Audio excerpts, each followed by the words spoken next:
Et nous sommes de retour au plateau pour la dernière partie de cette émission. Nous abordons notre quatrième sujet. Nous parlons à présent du Togo. AMU Assurance Maladie Universelle. La LCT craint des licenciements dans le secteur privé à travers une déclaration rendue publique ce 28 février. La Ligue des consommateurs du Togo revient sur la mise en œuvre de l'assurance maladie universelle. Cette mesure qui permet à tous les Togolais de bénéficier de l'assurance maladie et de se faire prendre en charge d'une certaine manière, à un certain pourcentage, à travers des cotisations de divers ordres. Pour la Ligue des consommateurs du Togo, la mesure en soi est une bonne mesure, mais son application et ses taux font craindre des licenciements parce que cela suscite des charges supplémentaires pour les employeurs et aussi pour les employés qui devront normalement payer 5% et l'employeur aussi paye 5%, ce qui fait les 10% pour assurer cet AMU. Alors, de peur que les sociétés ou les employeurs n'arrivent pas à assurer l'assurance maladie pour tout le monde, la LCT craint que ces employeurs finalement optent pour des réductions de leurs effectifs, donc à travers des licenciements. Elle propose donc certaines mesures, par exemple une étude comparative des assurances maladie universelles dans les pays de la sous-région pour savoir trouver peut-être le juste milieu pour nous autres au Togo, une évaluation appropriée pour ajuster les pourcentages proportionnellement aux revenus de chacun. Donc ce ne sera pas obligatoirement 10% pour ceux qui travaillent, envisager des subventions et des allègements fiscaux pour les employeurs, c'est l'une des propositions aussi, et aussi promouvoir un dialogue tripartite, je suppose, entre l'État, les employeurs et les employés, pour trouver la mesure ou bien le moyen le plus convenable d'appliquer cette assurance maladie universelle. En dernier ressort, la LCT demande au chef de l'État de suspendre pour le moment la mise en œuvre de l'assurance maladie universelle. C'est dans cette déclaration, nous en parlons avec nos invités. Je commence par vous, Emmanuel Vivien Tomi, pour faire allusion au pasteur Edo qui, dans une déclaration aussi, constate la non-application de l'augmentation du SMIG. À cela doit s'ajouter la mise en œuvre de l'assurance maladie universelle, dont les prélèvements ont commencé déjà cette année pour les employés.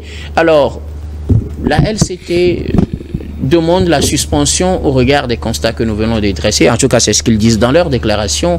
Quelle est votre appréciation de cette déclaration de la Ligue des consommateurs du Togo?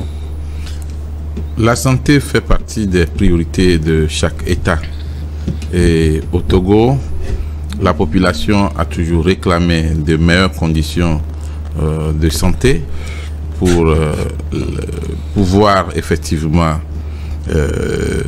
bénéficier des fruits ou bien jouir du bien-être et être très fier d'être togolais. En principe, il y a certains soins de citoyens qui ne doivent pas peser sur les citoyens eux-mêmes, mais que l'État doit les aider à supporter. Et donc l'assurance maladie universelle est une réponse à une demande forte de la population d'avoir droit à la santé partout sur le territoire national. Et également, c'est la réponse ou la concrétisation d'une promesse du chef de l'État togolais. Donc, je me rappelle que les premières propositions ont été faites dans les années 2000-2002. Et il faut saluer certains médecins qui ont effectivement joué un rôle important dans cette proposition. Je vais parler, entre autres, de Dr Iou, qui a fait même une conférence de presse pour expliquer pourquoi c'était nécessaire que le Togo aille vers l'assurance maladie universelle, comme beaucoup de pays aujourd'hui en Afrique. Alors, l'intervention ou la déclaration de la Ligue des consommateurs du Togo LCT, c'est justement ce n'est pas d'aller à l'encontre de cette assurance maladie universelle, mais de relever déjà les problèmes qu'on constate avant même que l'assurance maladie universelle ne soit effective sur le terrain.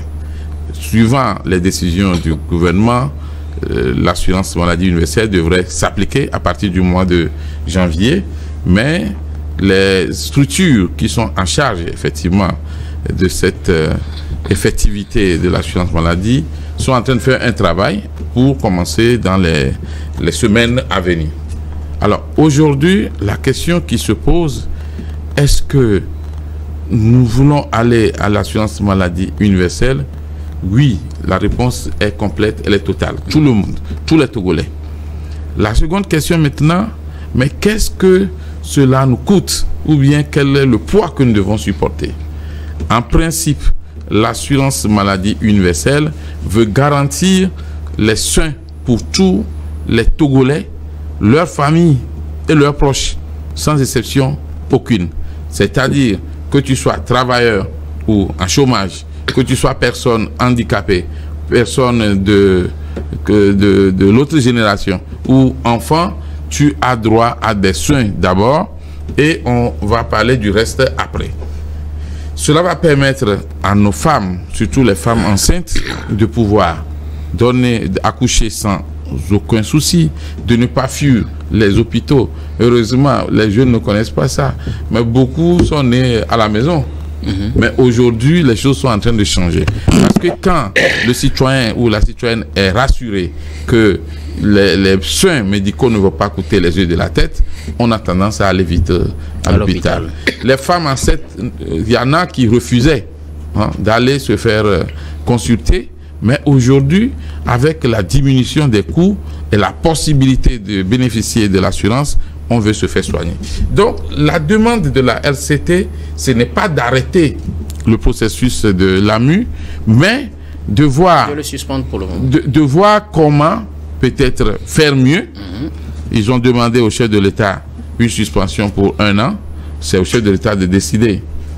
Tout ce que moi je vais conseiller à la LCT, c'est de continuer les discussions, les consultations, d'élargir effectivement le cercle de discussion à d'autres acteurs, notamment de la société civile. Ils ont déjà commencé un travail vis-à-vis des institutions. Le chef de l'État est une institution, le gouvernement, et il y a également d'autres institutions de la République. Pourquoi pas aussi les acteurs politiques et les acteurs religieux? C'est un travail d'ensemble. Et les médecins eux-mêmes. Aujourd'hui, le SMIC a été relevé, mais beaucoup de sociétés continuent malheureusement à ne pas payer le SMIC au moins aux travailleurs. Et avec les implications de l'AMU, non seulement vous êtes obligé de déclarer, et ça c'est normalement un devoir pour chaque employeur, de déclarer ses employés. Ça c'est important. Si vous ne le faites pas, vous êtes hors la loi. Et donc, beaucoup se disent, au lieu de déclarer 10 agents et de payer leurs droits à la Caisse nationale de sécurité, de payer également les 5% pour l'assurance maladie, et eux-mêmes vont ajouter 5%, on préfère diminuer le nombre d'employés. Ça, c'est ça qui occasionne, voilà, ça peut occasionner des licenciements en grand nombre. Et c'est mauvais. L'Europe fait déjà face à un problème de la prise des professions ou des métiers par les machines, l'intervention de l'intelligence artificielle dans la façon de travailler. Les machines remplacent les hommes, comme on le dit. Mais ici, le problème, c'est le SMIC fait partie, c'était travailleurs d'abord. Et si l'AMU aussi doit renforcer ce système, je crois que les jeunes risquent de se retrouver tous à la maison ou en grande majorité à la maison. Il est donc important de tenir compte des propositions, parce que ce ne sont pas des exigences ou des décisions, mais c'est des propositions de la LCT pour voir qu'est-ce qui est possible, pour que cela ne devienne pas une charge insurmontable pour les sociétés et aussi pour le travailleur, parce que quand le travailleur gagne 100 000 francs ou 200 000 francs par mois, la société va payer peut-être les 5% à l'AMU, mais le travailleur aussi va payer les 5%. Or, vous avez combien de charges le citoyen lambda, le citoyen ordinaire au Togo a chaque mois, et donc il faut voir. Il y a possibilité de diminuer le taux, et pour la société et pour l'employé, parce que l'union fait la force. Et donc, quand c'est un petit taux, c'est facile à payer, mais tous ces taux-là regroupés, ça donne quand même des résultats concrets. Et enfin, je dirais qu'il y a possibilité aussi d'agir sur les prélèvements fiscaux, c'est-à-dire voir comment, dans la mesure du possible, diminuer un peu les taxes et au profit, effectivement, de l'AMU, ou trouver d'autres subventions au profit de l'AMU. Pourquoi ne pas prélever un peu d'argent sur la cigarette, un peu d'argent sur les liqueurs, un peu d'argent sur les bouteilles de vin, parce que c'est pas tous les citoyens qui arrivent à s'offrir de bonnes bouteilles et mettre cet argent-là dans la caisse de l'AMU. Merci beaucoup. À vous, Emmanuel Vivien Tomi. Alors, Pasteur Edo, en quoi normalement la mise en œuvre de l'AMU peut causer des licenciements? Parce que la LCT craint que c'est l'occasion des licenciements. Elle a donné plusieurs raisons. On ne va pas revenir là-dessus. Elle fait également des propositions. Parmi tant d'autres, cette recommandation faite au chef de l'État de suspendre. Félicitations, camarade docteur Sogadi. Nous sommes tous des associations des consommateurs, on travaille ensemble sur des sujets. Et donc, félicitations à lui pour avoir évoqué ce sujet. Jusque-là, qui n'est pas encore tout compris par, non seulement par des citoyens à l'intérieur du pays, mais même des intellectuels. Mais ça fait sujet, ça fait beaucoup de débats. C'est une bonne chose, hein, je crois que quand on dit que ça assurance maladie universelle, donc pour presque tout le monde, ce n'est pas une mauvaise chose, c'est une très bonne chose. Maintenant, le taux de prélèvement de 10% d'abord, ça a créé problème, c'est ça qui crée problème, puisque ça rallonge les charges aux employeurs et aux employés, et du coup, à la fin, tout le monde peut craquer, et l'employeur et les employés, parce que quand on prélève un peu, ce qu'on prélève là pour nous, au fait, c'est vrai que c'est pour la santé des employés, mais aussi eux disent, mais bon, c'est trop, que ça peut servir aussi à autre chose. Justement, c'est la question que je me pose. À autre chose. Doit-on se plaindre puisque ce qu'on épargne, c'est pour notre propre santé? Oui, c'est pour notre propre santé. Mais souvent, c'est comme si vous souscrivez à une assurance, par une police d'assurance, par exemple, vous savez ce qui se passe? Pendant que votre assurance est en cours de validité, vous n'avez pas de problème. Bon, on a comme l'impression. Dès que c'est fini, ça explique que vous tombez dans des problèmes. C'est que les gens ont prié pour que quand, au cours de la validité de votre assurance, vous n'ayez pas de problèmes. Alors autant faire une assurance à vie, comme ça vous n'allez pas vite mourir. Là, il n'y a pas de rupture. Il n'y a pas de rupture.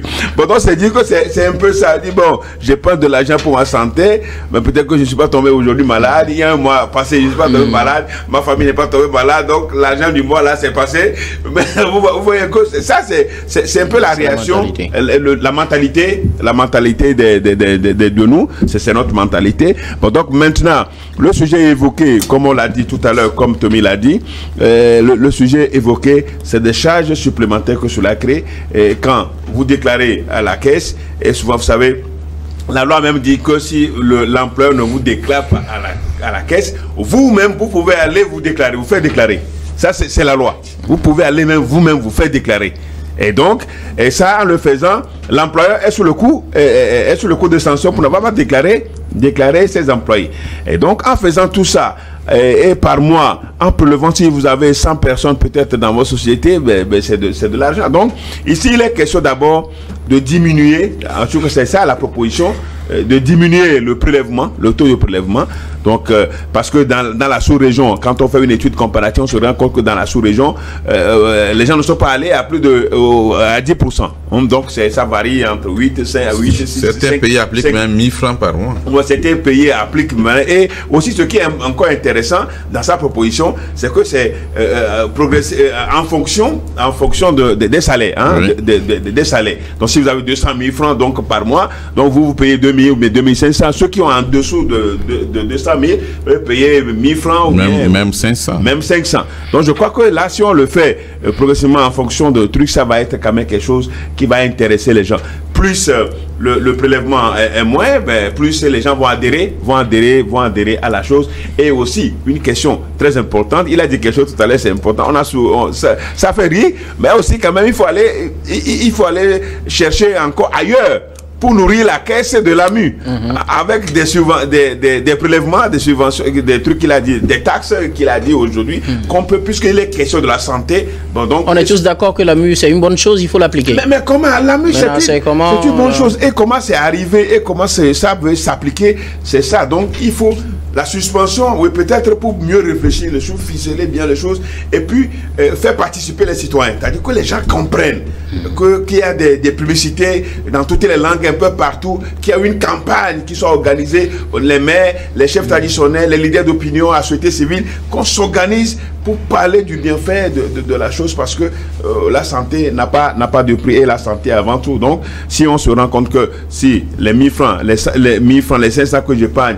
un jour, ça peut sauver ma vie, parce que je suis tombé malade, il y a une maladie peut-être vraiment dans laquelle je vais dépenser beaucoup d'argent, et que c'est ce que j'ai prélevé, c'est ce qu'on a prélevé de mon salaire, c'est ça qui me sauve la vie. Je crois que ça va intéresser tout le monde. Donc, l'AMU n'a jamais été une mauvaise chose. Maintenant, comment on l'applique, comment on veut l'appliquer, je crois qu'il faut le concours de tous, et surtout tenir compte que le chef de l'État tienne compte de ce que notre camarade Dr Sogadi a évoqué comme recommandation. Merci beaucoup à vous, pasteur. Robert Kossigan, écoutez, la Ligue des consommateurs du Togo craint que l'application de l'assurance maladie universelle ne provoque des licenciements dans le secteur privé. Il précise que c'est le secteur privé parce que ce secteur, selon lui, à certains niveaux est confronté à des difficultés financières dans la mise en œuvre, surtout des cotisations dans le compte de l'AMU. La LCT a fait plusieurs propositions et au final sollicite du chef de l'État une suspension de l'application de l'AMU, le temps de réfléchir et peut-être discuter avec les acteurs et trouver un moyen qui soit plus facile aux uns et aux autres de contribuer à la caisse de cette AMU. Je pense que le docteur Sogadi est dans son rôle. Il est là-bas pour ça, pour défendre l'intérêt des consommateurs. Vous savez, aujourd'hui, quand vous voyez déjà la pression fiscale qui pèse sur les entreprises privées, ce serait encore un poids de plus si le gouvernement ne faisait rien au taux fixé à l'employeur. Dès lors que l'employeur n'arrive pas à payer les 52 000 de SMIC demandés par l'État, comment il pourra même déclarer à la caisse celui qui n'est pas encore payé au SMIC demandé et payer ces 5%, vous voyez, c'est tout un tas de choses qui nécessitent à ce qu'on puisse s'asseoir avec, que le gouvernement s'asseye avec le patronat, les PME, les PMI, et discuter de comment alors, ou de quelle taxe fiscale peut-on alors les dispenser pour que, voilà, en compensation, ils puissent, voilà, arriver à d'abord augmenter les salaires, et respecter le SMIC dans le privé, pour que, voilà, ils puissent aussi, à un taux un peu plus flexible, arriver à payer la cotisation qu'il faut pour l'AMU. Vous optez pour peut-être les accompagnements au niveau des taxes. Il faut l'accompagnement. Écoutez, regardez, sauf si vous n'êtes pas togolais, sauf si vous n'êtes pas togolais, si vous êtes à l'étranger, vous pouvez croire que aujourd'hui être acteur privé au Togo est chose facile. Ce n'est pas du tout facile. Ah oui, ce n'est pas du tout facile. Payer les salaires, payer les charges, c'est beaucoup de choses. Regardez, même dans le quartier, parfois, les agents de l'OTR ferment la porte pour le couturier, pour le menuisier et tout. Alors, comment voulez-vous que dans ce contexte économique difficile, alors les gens du secteur privé puissent alors d'abord, pour amener la personne à déclarer, alors ces employés, il va falloir qu'ils respectent les tests qui lui demandent de lui payer un nouveau salaire de 52 000 selon le SMIC fixé. 52 500. 52 500. Maintenant, quand cela n'est pas fait, comment voulez-vous qu'ils puissent alors trouver les moyens pour alors payer la cotisation? Or, personne ne sait quand la maladie arrive. La maladie arrive quand elle veut. Et surtout, quand elle vous surprend, quand vous êtes dépourvu, vous allez faire quoi? C'est une bonne chose. alors qu'ils épargnent un peu d'argent pour que voilà, dans les jours difficiles, ce même argent épargné puisse les sauver. Mais il va falloir aussi le faire dans une flexibilité qui puisse permettre à tout le monde de pouvoir y accéder. Sinon, ce serait un peu difficile. Hein. Mais finalement, est-ce qu'on ne veut pas une chose, et peut-être le beurre et l'argent du beurre? On accepte la LMU, mais on dit... En principe, l'État aussi est chargé de voir comment aider le secteur privé à pouvoir évoluer. Évoluer, c'est dispenser ce secteur-là d'un certain nombre de charges fiscales. Les allègements fiscaux, c'est peut-être. Voilà, les allègements fiscaux pour permettre à ces sociétés de respirer, de trouver un peu de moyens pour réinvestir dans la vie des employés. Parce que, vous savez, aujourd'hui, il y a une crise, il y a une crise financière, une crise économique qui font que, voilà, parfois, c'est le manque de contrats aux entreprises de services, c'est le manque, c'est des problèmes de mévente pour les produits qu'ils vendent et tout. Alors tout ça mis ensemble, comment faire pour que voilà, ils puissent avoir une situation plus allégée sur beaucoup de choses, sur l'assiette fiscale, pour que voilà, en contrepartie, ils puissent d'abord amener les salaires, les salaires au SMIC fixé et cotiser alors pour le RAMU. La RAMU ou le RAMU. L'AMU. Pour l'AMU, voilà. Maintenant, s'il faut peut-être cotiser un taux forfaitaire, s'il faut cotiser un taux forfaitaire pour l'employé, et que l'employé aussi puisse alors faire une cotisation forfaitaire, ça va aider pour que cela soit mis en place et que voilà, crescendo, on peut venir à la normale. Surtout ça. Et il faut aussi une bonne gouvernance pour ceux qui, on va demander à ce que ceux qui vont gérer l'AMU puissent alors le faire dans des conditions orthodoxes financières, pour qu'il y ait une bonne gestion, une bonne gouvernance, pour que ça ne soit plus aussi un goulot d'étranglement de beaucoup d'investissements qui ne serviront à rien. Et surtout que cette AMU-là puisse prendre en compte les pathologies qui déciment beaucoup de vies aujourd'hui. Que ce ne soit pas seulement les soins primaires, mais que des pathologies un peu plus avancées pour permettre aux travailleurs et aux citoyens lambda d'avoir alors de l'aide au niveau de l'État pour se soigner. Ok, nous arrivons pratiquement à la fin de cette émission. Nous allons faire un dernier tour de table pour vos mots de fin sur un sujet de votre choix. Je vais commencer par vous, Emmanuel Vivien. Tommy, vous aviez quelque chose aussi à dire sur l'AMU, comme ça, vous allez enchaîner en même temps. Oui, juste pour dire que l'assurance maladie universelle est une obligation au sens du décret. Et donc, tôt ou tard, tous les Togolais seront couverts par cette assurance-là. Maintenant, ce qui a amélioré, il faut l'améliorer pour que on puisse en bénéficier au grand maximum. Et donc, tenir compte des propositions de la Ligue des consommateurs du Togo. Maintenant, sur un autre sujet, je voudrais inviter une fois encore les partis politiques de tout le pays à mettre tout en œuvre pour expliquer comment le vote va se passer.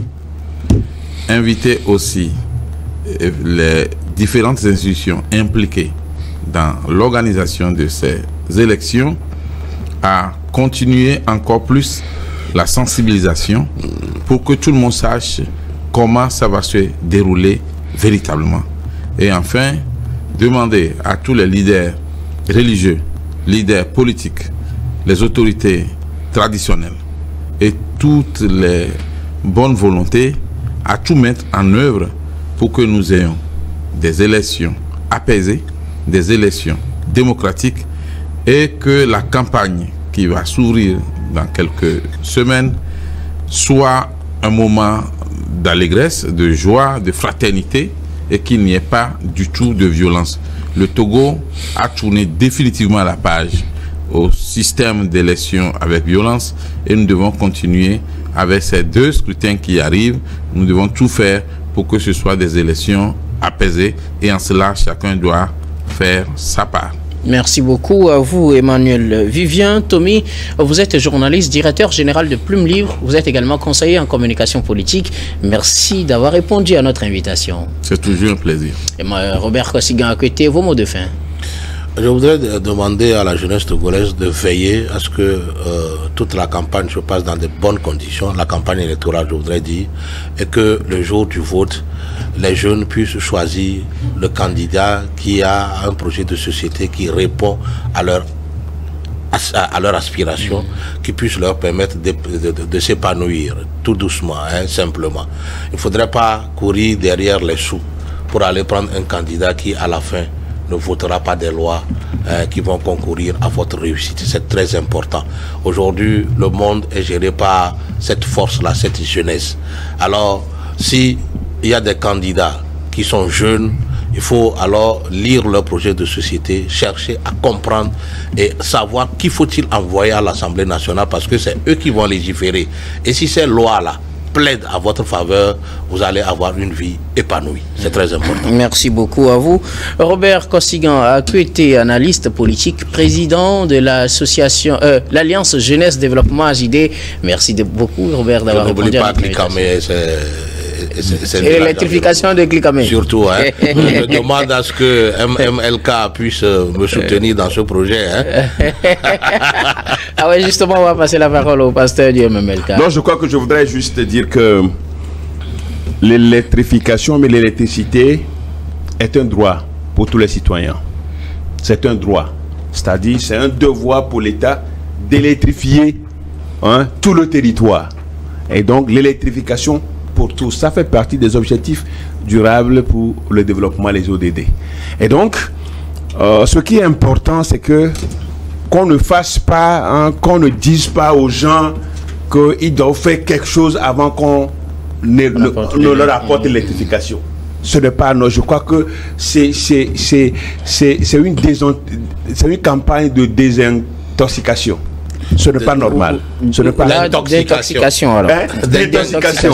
C'est une campagne d'intoxication. Parce que j'entends dire qu'on nous dit bon, de faire ceci avant qu'on apporte l'électrification dans notre village, dans notre localité. Je ne pense pas que c'est bon, c'est une bonne chose. Il faut dire la vérité aux citoyens, que c'est votre droit. Et nous, c'est notre devoir de le faire pour vous. Cela, c'est très important. Et aussi, pour finir, juste, je me fais transporter dans les 3 pays, à la fois dans les 3 pays de l'AES. Maintenant, là, je suis dans les 3 pays en même temps. Comme toujours. Hein. Dans les 3 pays en même temps, pour exhorter, encourager les dirigeants à tenir ferme et à mettre en place un rassemblement hein, de ces 3 pays-là pour le bonheur des populations. Une fois qu'ils ont décidé de quitter la CEDEAO, il faut qu'ils tiennent ferme. Il faut qu'ils tiennent ferme. Et je pense qu'il ne faut pas ouvrir notre débat. Il faut qu'ils tiennent. On ne peut pas dire ça. Il faut les organiser des élections. Merci beaucoup. Il faut les organiser à rester dans la On n'est pas dans les débats. Merci. On vous a compris. Merci beaucoup à vous. Pasteur Edo Komi, vous êtes le président du mouvement Martin Luther King MMLK. Vous êtes également premier adjoint au maire de la commune Golfe 2. Merci. Vous avez failli ouvrir notre débat à la fin de l'émission.